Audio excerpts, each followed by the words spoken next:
Hi friends, welcome to our channel Knowledge Train. From today onwards, we are going to start a new video series for the FSSAI exam. Let's move into the video. Food Safety and Standards Act. That is, before 2006, there were so many laws such as Prevention of Food Adulteration Act 1954, Food Products Order 1955, Meat Food Products Order 1973, Vegetable Oil Products Control Order 1947, Edible Oils Packaging Regulation Order 1988, Solvent Extracted Oil, De-oiled Meal and Edible Flour Control Order 1967, Milk and Milk Products Order 1992, and the Standing Committee of Parliament on Agriculture emphasized integrated food laws, and in 2006 the bill came into existence. Thus, the Food Safety and Standards Act arises as a single act for consolidating the laws related to food. And this act aims to establish a single reference point for all matters related to food safety standards by moving from multi-level, multi-departmental control to a single line of command. So the Food Safety and Standards Act was enacted by Government of India on 24th August 2006. The Food Safety and Standards Authority of India (FSSAI) was constituted on 5th September 2008. And the FSSAI was constituted by the Ministry of Health and Family Welfare for implementing the Food Safety and Standards Act. FSSAI. The Food Safety and Standards Authority of India has its headquarters at New Delhi, and the authority also has 6 regional offices located in Delhi, Guwahati, Mumbai, Kolkata, Cochin and Chennai. And there are about 14 referral laboratories which are notified by FSSAI, and then 72 state and union territory laboratories located throughout India, and about 112 laboratories that are NABL accredited private laboratories are also notified by FSSAI. And powers of FSSAI. The main powers of FSSAI is framing of regulations to lay down food safety standards, laying down guidelines for accreditation of laboratories for food testing, providing scientific advice and technical support to the central government, contributing to the development of international technical standards in food, collecting and compiling data regarding food consumption, contamination, emerging risk, etc., and disseminating information and promoting awareness about food safety and nutrition in India. Next is the organizational structure. In the FSSAI, Food Safety and Standards Authority of India is a statutory body under Food Safety and Standards Act. The central government forms a selection committee for the appointment of the Food Authority of India. The central government shall by notification establish a body to be known as the Food Safety and Standard Authority of India to exercise the powers conferred on and to perform the functions assigned to. The FSSAI, that is the Food Authority, consists of a chairperson and 22 members, out of which 1/3 is women. It shall be the duty of the Food Authority to regulate and monitor the manufacture, processing, distribution, sale and import of food so as to ensure safe and wholesome food. The Food Authority provides scientific advice and technical support to the central government and the state government in matters of framing policy and rules in areas which have direct or indirect bearing on food safety and nutrition. And there is a Central Advisory Committee under the Food Authority of India. The Central Advisory Committee, it ensures a close cooperation between the Food Authority and the enforcement agencies and organizations operating in the field of food. At the Food Authority, the Central Food Advisory Committee gives advices to the Food Authority on performance of its duties, and on prioritization of work, identifying risk, etc. Under the Food Authority comes the Chief Executive Officer. The FSSAI, or the Food Authority, is a statutory body under the Food Safety and Standards Act, and this authority is appointed by the central government with the help of a selection committee, and it consists of a chairperson and 22 members, and there is one central advisory committee to give advices to the Food Authority regarding the prioritization of work, then identifying risk, performance of its duties, etc. And the Food Authority of India provides scientific advice and technical support to the central government and state government in matters of framing policy and rules in areas which have direct or indirect bearing on food safety and nutrition. Next is the CEO of the Chief Executive Officer. Under the Food Authority comes the Chief Executive Officer, and he shall be the legal representative of the Food Authority. The Chief Executive Officer is the legal representative of the Food Authority and shall be responsible for the day-to-day administration of the Food Authority. The Chief Executive Officer of the Food Authority is not below the rank of Additional Secretary to Government of India.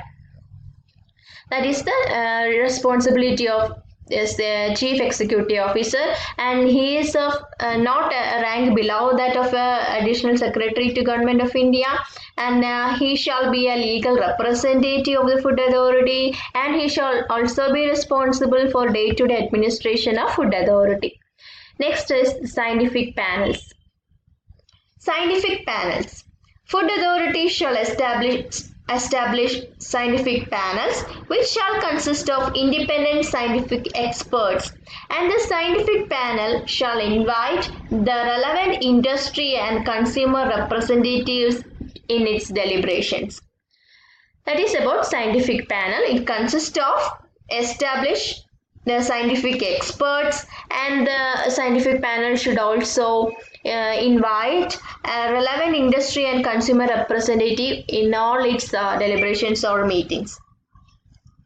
Scientific Committee. The Food Authority shall constitute the Scientific Committee, which shall consist of the chairperson of scientific panels and 6 independent scientific experts not belonging to the scientific panel.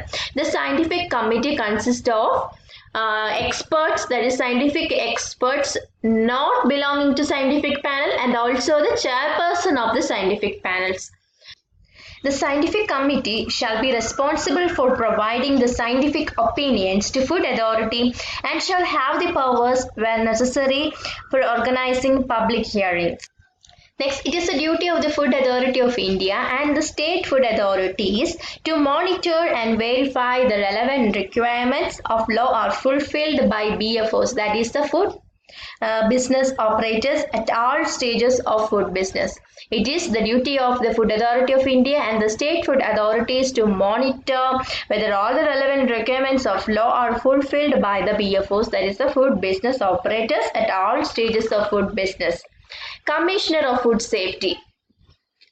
The state government shall appoint the Commissioner of Food Safety for the efficient implementation of Food Safety and Standards Act.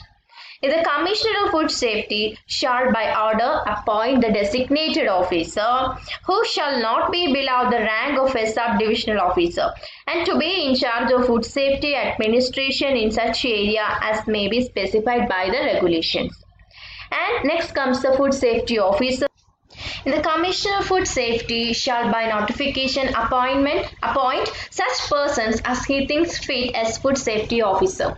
The Food Safety Officers plays an important role in ensuring that food products are safe for consumers. Their essential duties can involve inspecting food processing facilities and procedures to ensure that applicable regulations are being followed. They may also test samples of food products and investigate complaints. And these are all the duties of the Food Safety Officer.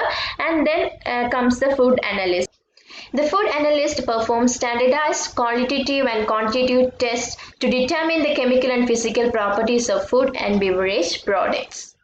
Next part is FSSAI license and registration.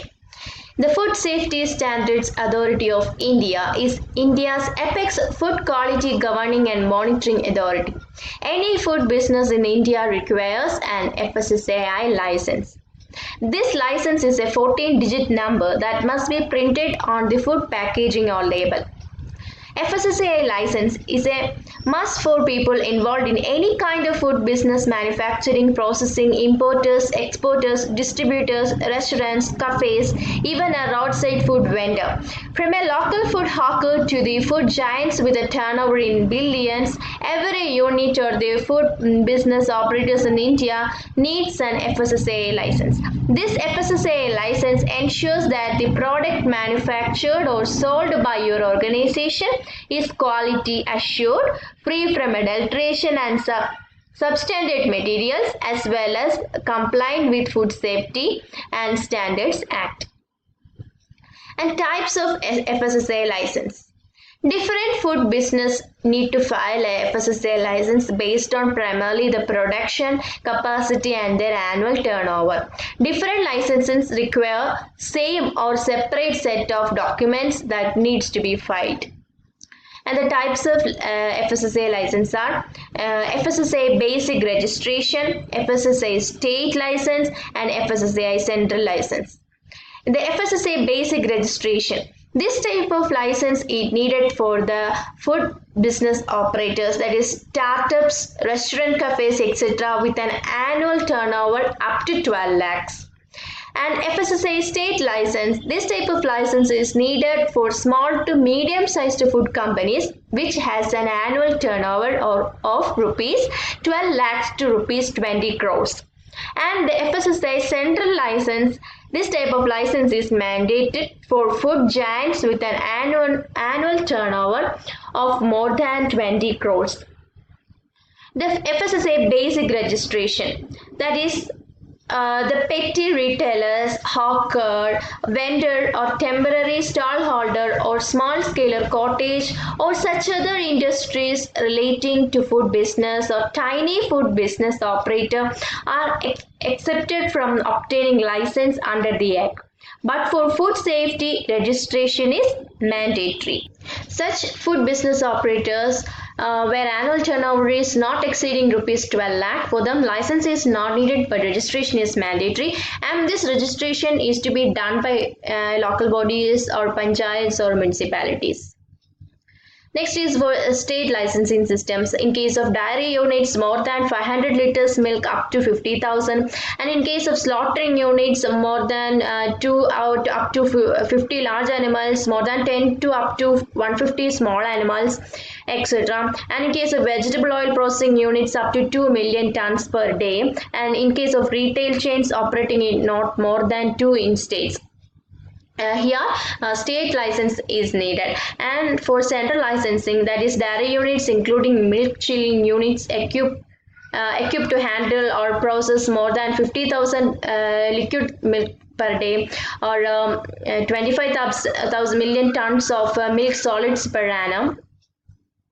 In case of vegetable oil processing units and units producing vegetable oil, more than 2 million tons per day. In case of slaughterhouses equipped to slaughter more than 50 large animals or 150 or more small animals including sheep and goats, or more poultry birds per day. And all food processing units other than the mentioned under, including relabelers, repackers having installed capacity more than 2 million tons per day except grains, cereals and pulses in milling units should need the central licensing system. 100% export oriented units also need central licensing system. And all food business operators manufacturing any article of food which does not fall under any of the food categories prescribed under these regulations or deviates in any way from the prescribed specification for additives therein, they need a central licensing